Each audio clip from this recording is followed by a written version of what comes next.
हम विद्यालय में पढ़ते हैं क्यों?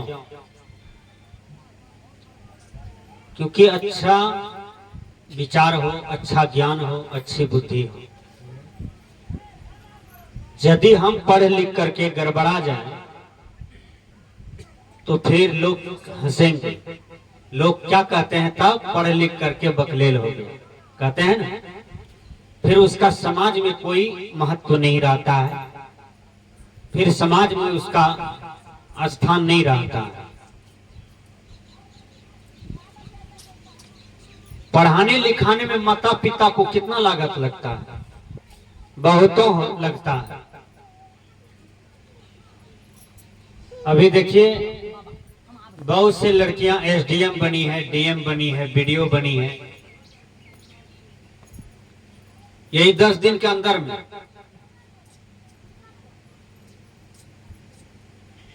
लेकिन हम माता पिता का धन लेते हैं, रुपया लेते हैं, पटना में है, दिल्ली में है, चेन्नई में है, कलकत्ता में है, पूर्णिया में है, पढ़ रहे हैं।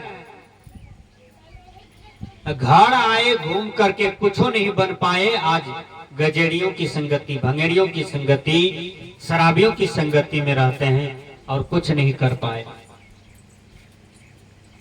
सदगुरु कबीर ऐसे मानव को कहते हैं, आए थे हरि भजन को ओटन लगे कपास।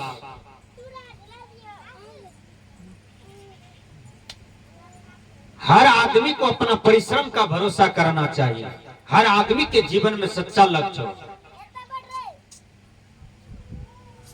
कोई भी विद्यार्थी केवल पढ़ रहा है तो वह कुछ नहीं बन पाएगा। वह अपने जीवन में एक मंजिल तैयार करे कि हमको पढ़ लिख करके मास्टर बनना है, डॉक्टर बनना है, इंजीनियर बनना है, कि कलेक्टर बनना है, कि वैज्ञानिक बनना है, कि हमें फौजी बनना है। एक लक्ष्य चयन कीजिए, उसके बाद अपना कदम बढ़ाइए, आपको वो चीज प्राप्त हो जाएगा। हमारे ऋषि मुनियों के जब बच्चे होते थे, छोटे छोटे बच्चे, उसको गुरुकुल में भेजते थे और गुरुकुल में उसको सच्चा शिक्षा, सच्चा ज्ञान, भौतिक ज्ञान और आध्यात्मिक ज्ञान दोनों दिया जाता था। आज हम लोग केवल अपने बच्चा को, लड़का लड़की को भौतिक ज्ञान देते हैं लेकिन आध्यात्मिक ज्ञान नहीं देते हैं। वो बच्चा गाछ को प्रणाम करता है, खुट्टा को प्रणाम करता है, पानी को प्रणाम करता है, पत्थर को प्रणाम करता है। वो बच्चा माँ बाप को प्रणाम नहीं करता है, दादा दादी को प्रणाम नहीं करता है। क्या आपने पढ़ाया बच्चा को? कौन सी शिक्षा लेकर के आया है पटना दिल्ली से? जो अपने माँ बाप को प्रणाम नहीं कर पाया, दादा दादी को आरती नहीं दिखा पाया, तो वह कैसी शिक्षा, वह कैसा ज्ञान, कैसा विद्या? इसलिए बाल बच्चे को पढ़ाते हैं तो उसके जीवन में भौतिक शिक्षा हो और आध्यात्मिक शिक्षा भी हो। दोनों उसके जीवन को महान बनाएगा, उसके जीवन को ऊपर उठाएगा। गाड़ी एक चक्के से नहीं चलती है, गाड़ी 2 चक्का से चलता है। सृष्टि एक आदमी से नहीं चलता है, सृष्टि सबों के सहयोग से चलता है। और सृष्टि का निर्माण पति पत्नी से होता है। केवल पत्नी से ही केवल सृष्टि नहीं हो सकता है, उसमें पति भी चाहिए। उसी प्रकार भौतिक जीवन का हम संचय करते हैं, भौतिक विद्या का ग्रहण करते हैं, लेकिन आध्यात्मिक विद्या से हम जीरो हैं। इसलिए पढ़ लिख करके हमारा बेटा, हमारी बेटी बकलोल भी हो जाता है। आध्यात्मिक शिक्षा भी होना चाहिए। आज जवान जवान लड़का लड़कियां मोबाइल रखता है और ऑनलाइन पढ़ाई शुरू हो गया। बुक्स पढ़िए, ओरिजिनल बुक जो है, जिस आप विषय में है, 10 में है कि 9th में है कि 11 में है, 12th में है, जो भी है, आप मेन बुक को पढ़िए। उसको पढ़ करके आप उद्भट विद्वान, मूर्धन विद्वान हो जाइएगा। आपका डिवीजन प्रथम श्रेणी का होगा। विचार कीजिए, लोग गेस पेपर पढ़ता था और वह कंपटीशन में छट जाता था, क्योंकि गेस पेपर 3 दिन पढ़ता था, 3 दिन में जो याद रहता था वो लिखता था, उसी में सेकंड, थर्ड, फर्स्ट हुआ तो हुआ, नहीं तो गयो। शिक्षा मिट्टी में मिल रहा है। ओरिजिनल बुक पढ़िए और आप ऑनलाइन पढ़ाई करते हैं मोबाइल से। ऐसा कुछ लड़कियां हैं, कुछ लड़के हैं जो पढ़ते पढ़ते वो प्रेम और प्यार के चक्कर में पड़ जाता है।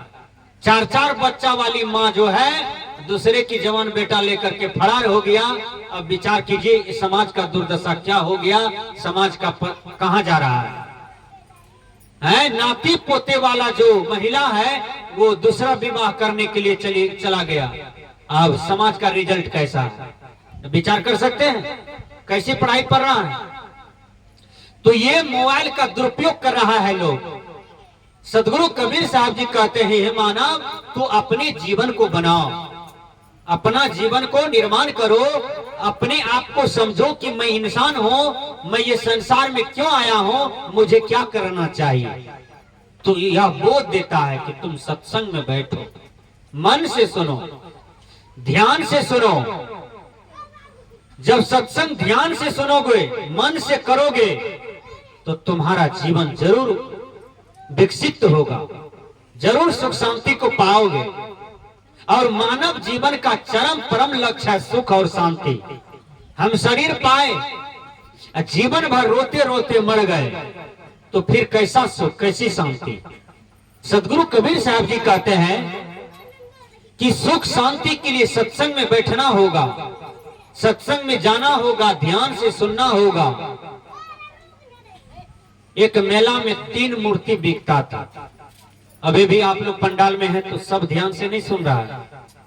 कुछ कुछ तो बाबाजी को देखने आया है कि बाबाजी कैसा है, गोरा है कि काला है कि बुढ़वा है कि बच्चा है कि जवान है। नहीं, सत्संग देखने की चीज नहीं है, गुरु के शरीर को देखने की चीज नहीं है, गुरु की जाति को देखने की चीज नहीं है, गुरु का ज्ञान लेने की चीज है। आप ज्ञान लेने आए हैं। एक जगह बाबा कबीर कहते हैं, जात न पूछो साधु से पूछ लीजिए ज्ञान, मोल करो तलवार से परा रहने दो म्यान।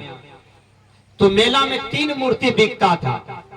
आप लोग समझ जाइएगा कि हमारा इस संसार में कितना वजन है, हमारा दाम कितना होगा। तो 3 मूर्ति बिक रहा था।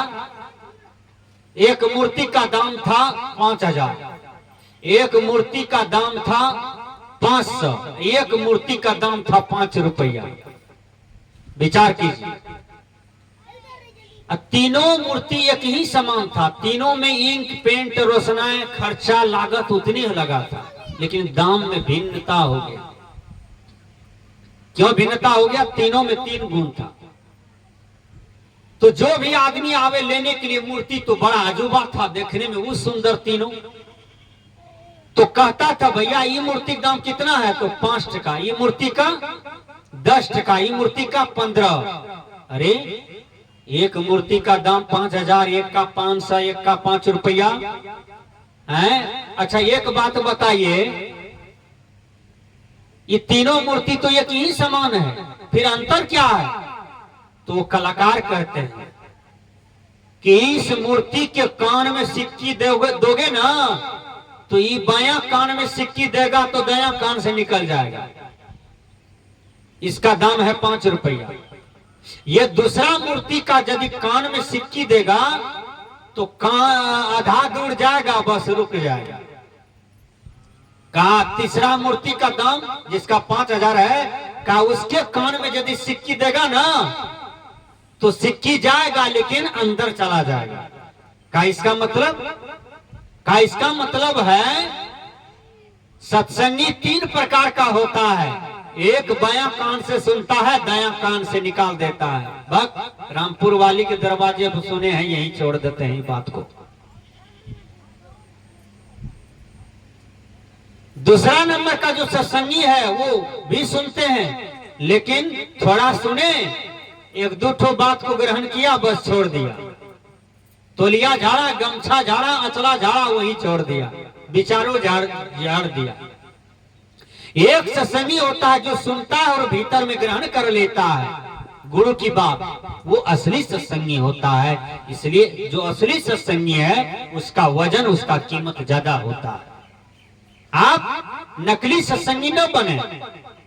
भीतर से सत्संग करें। सत्संग सत्संग सत्संग करते हैं, लेकिन कभी जर्दा नहीं छोड़ते हैं, सुपारी नहीं छोड़ते हैं, चुगली चपाटी नहीं छोड़ते हैं, निंदा शिकायत नहीं छोड़ते हैं। सास बहू उठा पटक करते हैं, यज्ञ में केस लड़ते हैं, भाई को मारते हैं, दूसरों का जमीन बेईमानी करते हैं। ये कौन सी सत्संग है?